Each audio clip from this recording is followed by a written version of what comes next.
Sim, sim. Bom, agora começou a gravar. Beleza. Então vamos lá. Oi? Tá indo. É isso, pessoal. Bom dia, então. A gente vai começar a apostila 2 hoje, né, capítulo 6, e a gente vai começar a falar de industrialização. Então, o tema de hoje da aula é industrialização e basicamente as 3 fases das revoluções industriais. Eu não vou dar todo o capítulo 6 hoje, eu vou dar apenas uma parte, então, para não ficar muito pesado também, para vocês terem um tempo melhor de estudo. E a gente vai ter muito tempo aí no segundo bimestre para dividir as aulas, beleza? Então, capítulo 6, industrialização da Europa para o mundo. Né? Então, quando a gente fala de industrialização, a gente está falando desse processo histórico, desse processo de inovação tecnológica, de inovação de novas técnicas, que começou lá no século XVIII, né, na Inglaterra. Então, lá, finalzinho do século XVIII, quase passagem do século XIX, aconteceu uma grande revolução na Inglaterra, criação de máquinas a vapor. A máquina a vapor vai ser uma grande inovação para a época. E aí a gente vai ter essa passagem, né, da atividade quase que manual, né, como é que chama? Do artesanato para a produção fabril, para a produção industrial. E a Revolução Industrial ela é dividida basicamente em 3 grandes fases. A primeira Revolução Industrial, a segunda Revolução Industrial e a terceira Revolução Industrial, que a gente observa até os dias atuais. Cada fase dessas revoluções, ou cada fase da Revolução Industrial, tem as suas próprias características. É isso que a gente vai ver hoje. Beleza? Primeira Revolução Industrial. Então, a primeira Revolução Industrial vai começar lá na Inglaterra, no século XVIII, mas por volta de 1850. Essa fase vai ser caracterizada justamente pelo que eu disse para vocês, pela inovação técnica e pela introdução de máquinas. Então, a produção vai deixar de ser manual, vai deixar de ser artesanal, para virar agora uma produção fabril, uma produção mais organizada. E com isso, várias outras coisas vieram. Por exemplo, a gente começou a produzir mais produtos, porque com as máquinas a gente emprega uma força de trabalho maior, né, uma atividade produtiva maior, e a gente consegue assim produzir uma maior quantidade de produtos. Então a gente vai ter essa inovação tecnológica, essa inovação científica, que foi a criação das máquinas, da máquina a vapor principalmente, tá? Então a gente vai ter essa passagem da manufatura para o sistema fabril, que foi impulsionada pela máquina a vapor e vai resultar nos processos de mecanização, nos processos mecanizados. Vocês já assistiram um filme do Charlie Chaplin, Tempos Modernos? Não, não. Talvez que não Não. também. É um bom filme aí para vocês assistirem na quarentena. Acho que deve ter no YouTube. Talvez tenha no Netflix, eu não tenho olhado. Mas acho que no YouTube tem. O filme Charlie Chaplin é bem legal. É um filme preto e branco, é um filme mudo, mas é um filme importante porque ele mostra esse processo da Revolução Industrial, dessa transformação que aconteceu na Inglaterra. Tudo bem? Então, tanto a máquina a vapor quanto esse processo de mecanização vai ajudar na expansão das indústrias, tanto na indústria têxtil, de roupas, indústria metalúrgica e siderúrgica, que é a indústria de aço, né? Só tem no YouTube. Obrigado, Jennifer. Tanto na indústria metalúrgica e siderúrgica, que é a indústria de produção de aço, de vigas de aço, e na indústria do transporte também. O transporte além da Revolução Industrial, o desenvolvimento dos transportes também vai ser uma inovação muito grande. Então, a partir da Revolução Industrial, a gente vai ter o desenvolvimento dos transportes e aí um boom dos transportes no mundo todo. Uma característica muito importante dessa primeira fase da Revolução Industrial é o uso do carvão. A principal fonte de energia utilizada na primeira Revolução Industrial é o carvão, por isso a máquina a vapor, que a gente queimava, né, o carvão para poder aquecer a água e assim fazer a máquina se mover. Beleza? Aqui em cima a gente tem a fotinha de uma máquina a vapor, né? Então a gente colocava aqui a água, um pouquinho de carvão, aquecia, fazia essa rodinha mexer, e aqui um sistema fabril, né? Bem, bem primordial da primeira fase da Revolução Industrial. Ainda falando de primeira Revolução Industrial, a gente vai ter algumas características. Como eu disse, aumento da produção, porque agora a gente está produzindo por máquinas, então a gente vai ter mais produtos sendo produzidos. A gente vai ter essa substituição do trabalho manual pelo trabalho industrial, né, que é o artesanato pela manufatura ou maquinofatura, né? A gente vai ter também um maior desenvolvimento do comércio internacional, porque com maior produção a gente vai começar a buscar novos parceiros comerciais, então, novos países, a gente vai começar a exportar. O comércio internacional começa aí, né, com a exportação. E a gente também vai ter um aumento do mercado consumidor, mais produtos sendo produzidos, a gente vai buscar mais mercados consumidores. Beleza? Outra característica importante é que a Revolução Industrial ela vai propiciar o surgimento de duas classes sociais. A primeira é a burguesia, que investiu na indústria, que investiu nesse processo, e era a burguesia que tinha o dinheiro para que as indústrias fossem construídas, para que os investimentos em indústrias fossem garantidos. Por outro lado, surgiu também uma classe operária, uma classe trabalhadora, né, os trabalhadores que trabalhavam nas fábricas, né, que eram a mão de obra explorada, basicamente, dentro das fábricas. Gustavo Paulino está entrando agora na live. Bom dia, Gustavo. Eu tô falando aqui de Revolução Industrial, tudo bem? Eu vou deixar essa aula gravada e aí depois você assiste o comecinho. Toma cuidado com o microfone, com o vídeo, porque a aula está sendo gravada, beleza? Continuando aqui, eu estou falando que a Revolução Industrial propiciou o surgimento de duas classes sociais. A burguesia, que tinha dinheiro e investiu nas indústrias, e por outro lado propiciou também o surgimento da classe trabalhadora, da classe operária, que é chamada os proletários, né? Que eram a mão de obra, que eram os trabalhadores que trabalhavam na fábrica. Tudo bem? A Revolução Industrial também vai transformar Londres, né? Então ela surge em Londres, lá no século XVIII, e Londres vai se tornar a capital financeira internacional. A Inglaterra vai ser a grande potência econômica dominante. A gente teve algumas potências dominantes. Quem está falando? Cuidado com o microfone. A gente teve algumas potências dominantes na história do mundo, né? A gente teve, por exemplo, o Egito Antigo, a gente teve Esparta, Atenas na Grécia, a gente teve Roma, né, na Europa, nas fases primordiais da Europa. A gente teve depois Espanha e Portugal com as grandes navegações, eram as grandes potências do mundo. E depois de Espanha e Portugal, a grande potência vai ser a Inglaterra, né? Depois da Inglaterra, os Estados Unidos, e aí a gente vai falar um pouco mais para frente sobre isso. Então, Londres, com a Revolução Industrial, ela vai se tornar a capital financeira internacional e a Inglaterra vai se tornar essa grande potência econômica dominante mundial. Beleza? Com a primeira Revolução Industrial, alguma dúvida? Não. Tudo não. Então vamos para a segunda Revolução Industrial. A segunda Revolução Industrial, ela vai começar ali em meados do século XIX e vai continuar até 1950, um pouquinho depois do fim da Segunda Guerra Mundial. Esse período ele vai ser marcado pela consolidação do processo científico e do processo tecnológico, né? Então, se na primeira Revolução Industrial a gente já teve uma grande inovação, que foi a máquina a vapor, que funcionava através do carvão, a gente vai ter agora mais inovações tecnológicas, sim, inovações que a gente usa até hoje, né? É importante dizer que na segunda Revolução Industrial, aqui até 1950, a Revolução Industrial ela se espalha.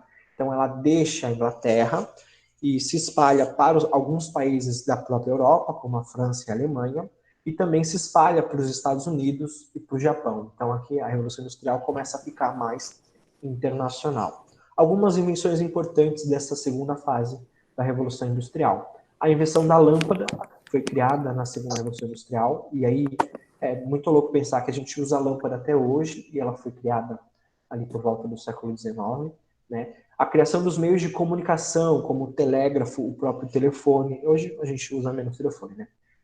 Mas existe ainda. O telefone, a televisão. Hoje a televisão a gente não usa tanto, né? Só para Netflix. O cinema, todo mundo gosta de ir no cinema, acredito eu, né? Eu vou, pelo menos ia muito no cinema, não sei como vai ser agora com o coronavírus. Acho que os cinemas vão ter uma queda aí de público. E o rádio também foi criado nessa época da segunda revolução industrial, tá? Outros avanços importantes que ocorreram foram os avanços na medicina e na química, com descoberta de antibióticos. O principal antibiótico que a gente tem, que é a penicilina, que ele mata a maioria das bactérias, foi descoberto nessa segunda fase da Revolução Industrial. Muitas vacinas foram descobertas também nessa segunda fase da Revolução Industrial, além da criação do carro e da criação do avião que ocorreram durante a segunda Revolução Industrial. Então, olha o crescimento que a gente teve na primeira Revolução Industrial, basicamente a máquina a vapor, né? Na segunda Revolução Industrial, aí num tempo menor de 50 anos ou de 60 anos, a gente teve inovações muito mais tecnológicas, muito mais científicas, né? Como a lâmpada, os próprios meios de comunicação, o avanço na medicina e a criação do automóvel e do avião. Então, essas técnicas, elas vão transformar basicamente o mundo que a gente conhecia. A gente está entrando agora numa nova era, uma era ainda mais tecnológica. Tudo bem? Outro ponto importante é que a transformação do aço, as técnicas de transformação do aço, foram aprimoradas. E isso vai servir basicamente para a construção de novas máquinas, para a construção de pontes, de prédios, de fábricas e das ferrovias. Só salvo, Paulinho. Beleza? Então, essa transformação do aço que vai ser aprimorada vai servir para a construção de ferrovias. As ferrovias vão ser o principal meio de transporte aqui nessa segunda revolução industrial. Beleza? Ainda sobre Beleza. a segunda revolução industrial, a gente vai ter a substituição do carvão, que era a matéria, que era a fonte de energia usada na primeira revolução industrial, pelo petróleo. Então agora a gente vai ter a descoberta do petróleo, que foi mais ou menos lá em 1850, 1860. Então o petróleo vai se tornar a grande fonte de energia utilizada até os dias atuais, né? Então, a gente ainda não conseguiu se desvencilhar do petróleo como a principal fonte de energia. Além de todas essas transformações, a gente também vai ter uma transformação no consumo, né? Então, se na primeira revolução industrial a gente já começou a produzir mais produtos, na segunda revolução industrial essa escala vai crescer bastante. Então, o consumo, o consumismo vai crescer muito, as famílias vão começar a consumir muitos produtos, muitas inovações tecnológicas, né? A esse período de grande consumo da sociedade, a gente vai chamar de capitalismo industrial ou de industrialismo, né? Esse consumo exacerbado, exacerbado quer dizer exagerado, dos novos produtos,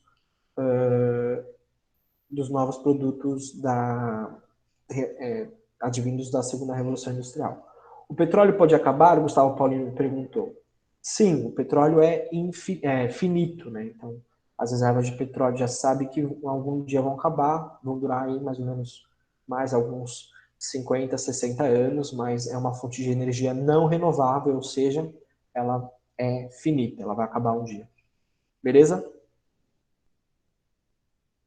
Beleza.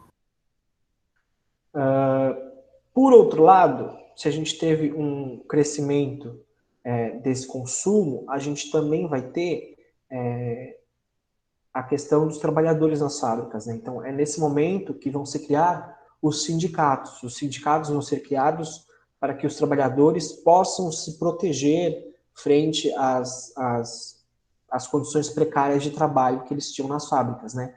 Lembrando que não existia CLT, não existia férias, não existia 13º, não existia licença, maternidade, né? Até porque as mulheres nem eram a grande fonte de trabalho de mão de obra nessa época.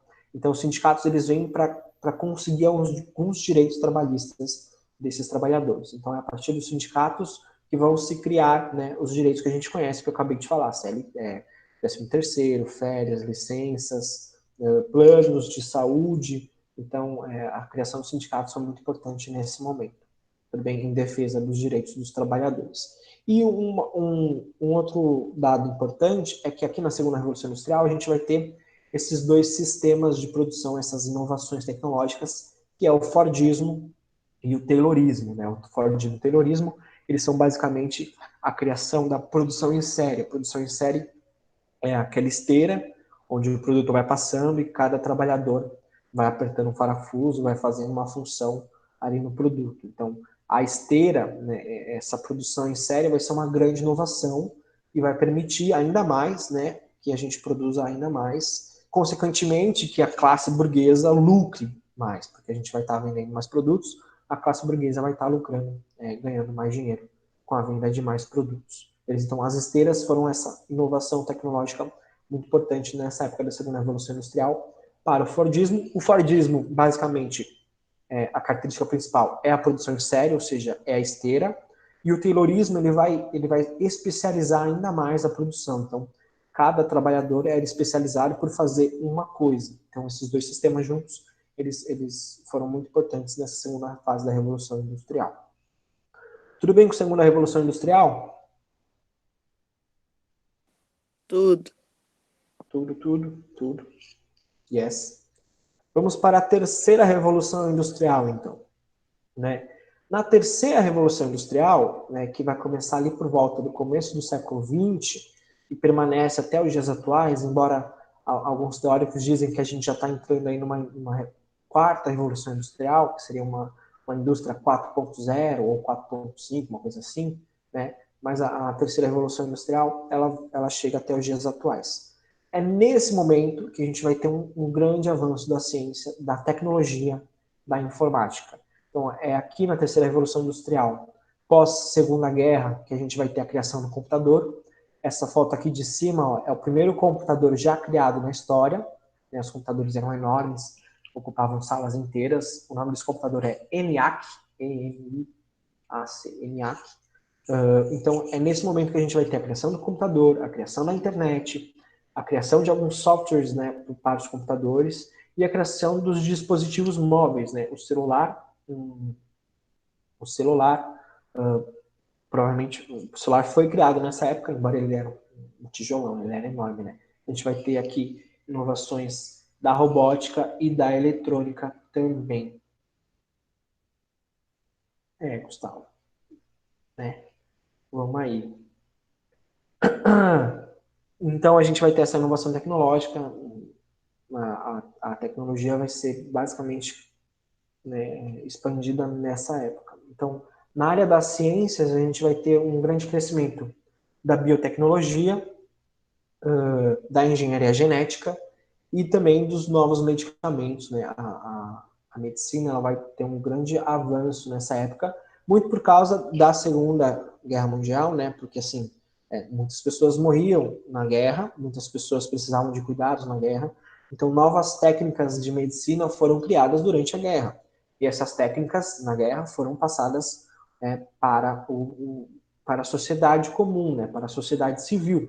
Aliás, muitas das tecnologias que a gente tem hoje, como a própria internet, foi criada durante a Segunda Guerra Mundial para que os países, para que, né, as tropas conseguissem se comunicar. Então, O muitas micro-ondas inovações. também, né? Como? O micro-ondas também, exato. O micro-ondas foi criado na Segunda Guerra Mundial para que os soldados pudessem esquentar suas comidas, e aí foi trazido para a sociedade civil como um todo. Tudo bem? Aqui também vai surgir a bomba atômica, né? Então, a energia nuclear vai despontar aí no mundo como uma energia limpa. A energia nuclear é uma energia limpa, só que ela não é renovável, porque a gente usa o urânio, né, para enriquecer e para aquecer a água e gerar energia.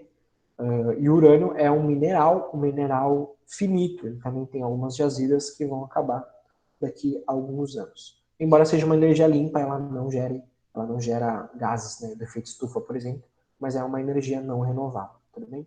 Então, o final da Segunda Guerra Mundial ele vai demonstrar essas novas tecnologias, mas também o perigo, né, da energia nuclear por causa da bomba atômica lançada em Hiroshima e Nagasaki.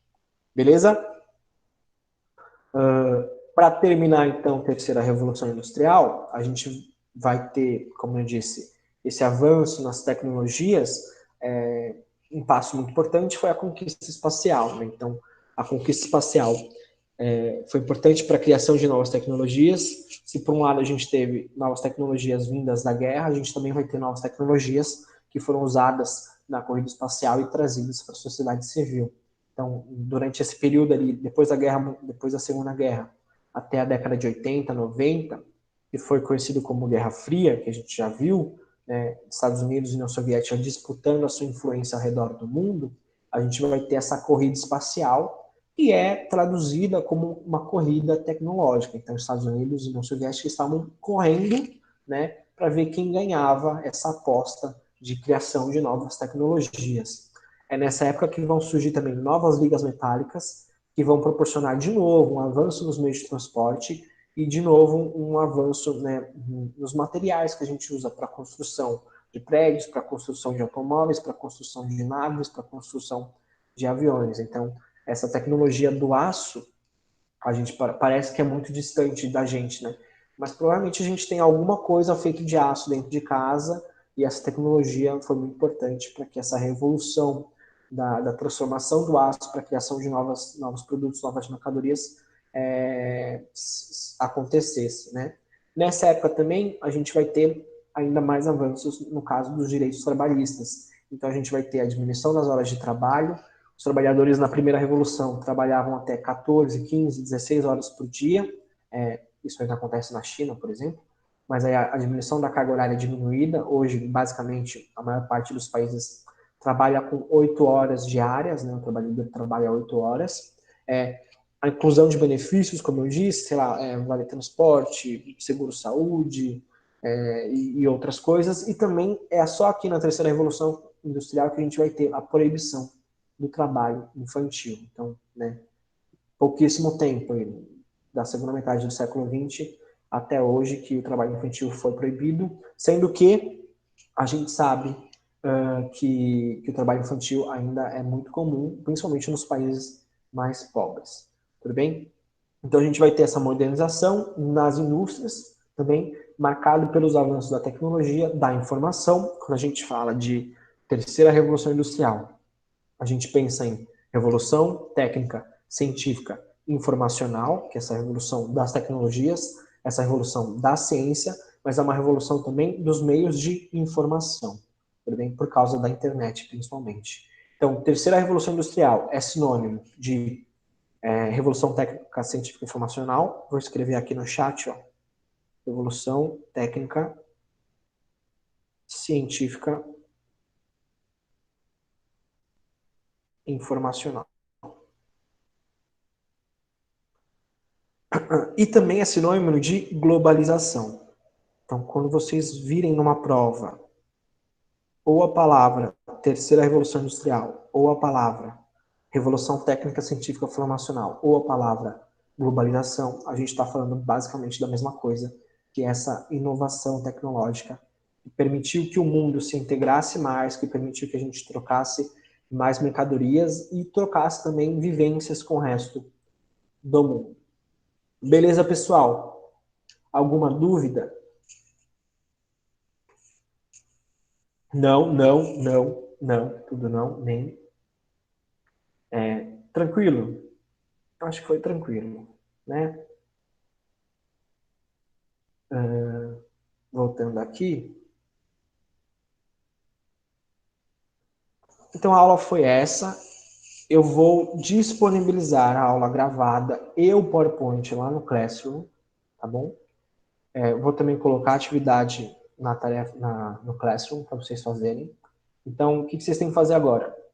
Assistir a aula de novo, anotar as dúvidas, fazer a atividade, anotar as dúvidas, para a semana que vem, nesse mesmo horário, terça-feira, 7h30, a gente tira as dúvidas dessa aula e da tarefa, da atividade, e e termina essa aula, porque eu não terminei essa aula, então vai ter uma segunda parte do capítulo 6. Tudo bem, pessoal? Beleza, Tamily? Beleza? Tudo ótimo, professor. Obrigado, gente. Muito obrigado. É isso, então. Esperem, eu tenho que esperar um pouquinho a aula processar, e aí eu já disponibilizo para vocês. Tudo bem? É isso. Se vocês quiserem sair, podem sair. E até terça-feira que vem. Qualquer dúvida, me chamem no WhatsApp. Aí tá.